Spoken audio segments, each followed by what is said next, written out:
गंगाखेड पोलिसांनी केलेल्या कारवाईमध्ये शहरातील लहुजीनगर भागातून 2 घरातून 2 तलवारी आणि 2 खंजीर ताब्यात घेण्यात आलेले आहेत। गंगाखेड पोलिसांना मिळालेल्या गुप्त बातमीनुसार पोलिसांनी शहरातील लहुजीनगर भागामध्ये ही कारवाई केली।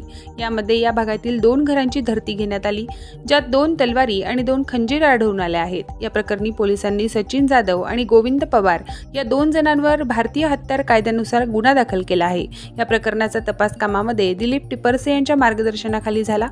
पोलीस निरीक्षक दीपक कुमार वाघमारे, सहाय्यक पोलीस निरीक्षक आदित्य लोणीकर, सहाय्यक पोलीस निरीक्षक शिवाजी सिंगर, पोलीस उपनिरीक्षक विशाल बुधोडकर, पोलीस अंमलदार बोडके यांच्यासह पोलीस पथकाने ही कारवाई केली आहे। प्रतिनिधी राजकुमार मुंडेसह मी अबोली जोशी, DLP न्यूज गंगाखेड।